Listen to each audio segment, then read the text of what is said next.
Sahabat dan saudaraku, mari menggunakan waktu mempelajari firman Tuhan hari ini.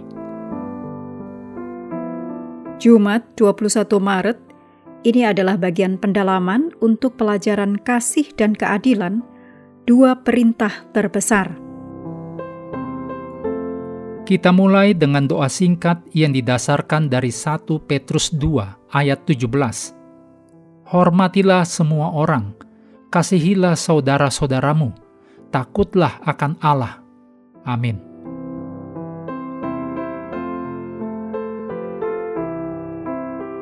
Bacalah Ellen G. White, judulnya Hari Sabat, dalam Alfa dan Omega jilid 5, halaman 298-307.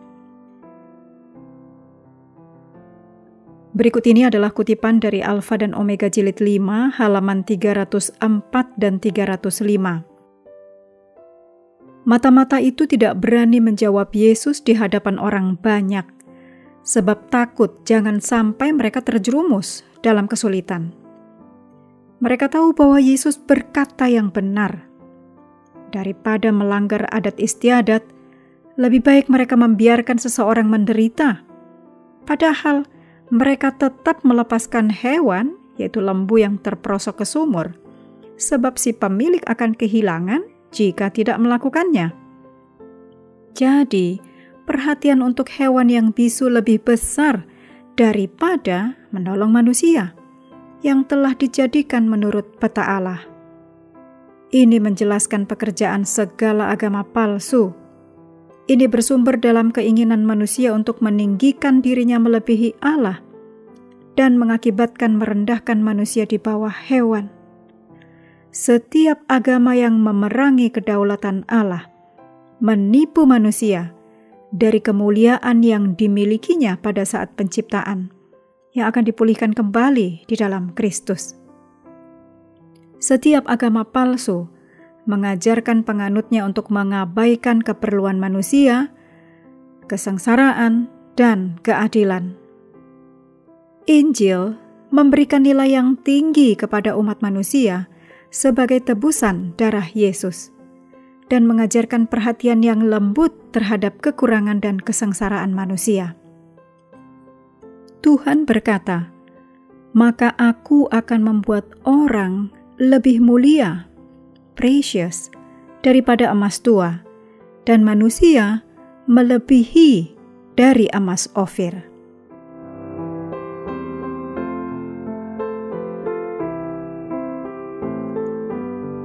Apabila Kristus berbalik kepada orang Farisi dengan pertanyaan, apakah yang diperbolehkan, berbuat baik pada hari Sabat atau berbuat jahat, menyelamatkan atau membunuh, Kristus menghadapi mereka dengan niat mereka yang jahat.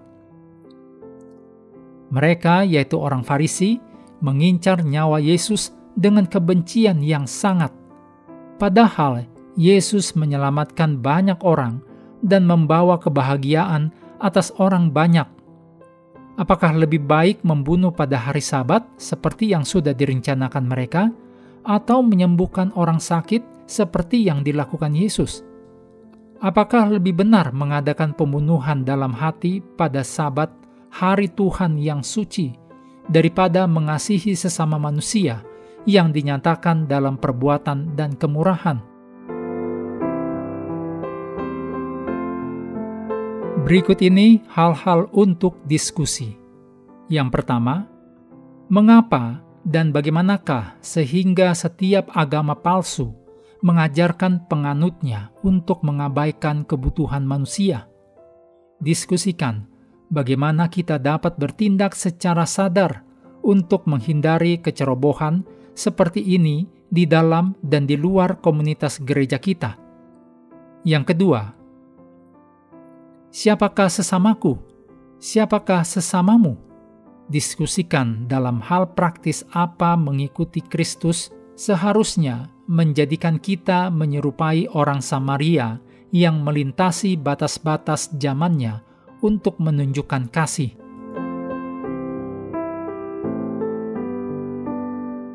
Yang ketiga, jika Allah menyukai keadilan dan belas kasihan, Bagaimanakah kita harus bertindak sesuai dengan hal yang terpenting bagi Allah?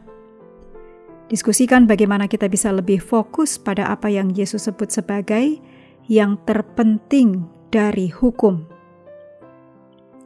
Ketika kita berpikir dan berbicara tentang penghakiman, seberapa seringkah kita menekankan bahwa cara utama Yesus membahas penghakiman adalah dalam kaitannya dengan apa dan sejauh mana kita mengasihi orang lain, khususnya mereka yang tertindas dan tertekan.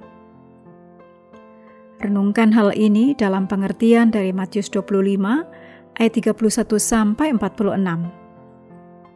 Perikop untuk penghakiman akhir.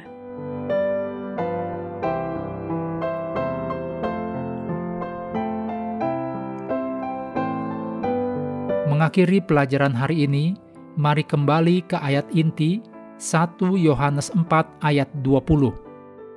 Jikalau seorang berkata, "Aku mengasihi Allah," dan ia membenci saudaranya, maka ia adalah pendusta. Karena barang siapa tidak mengasihi saudaranya yang dilihatnya, tidak mungkin mengasihi Allah yang tidak dilihatnya.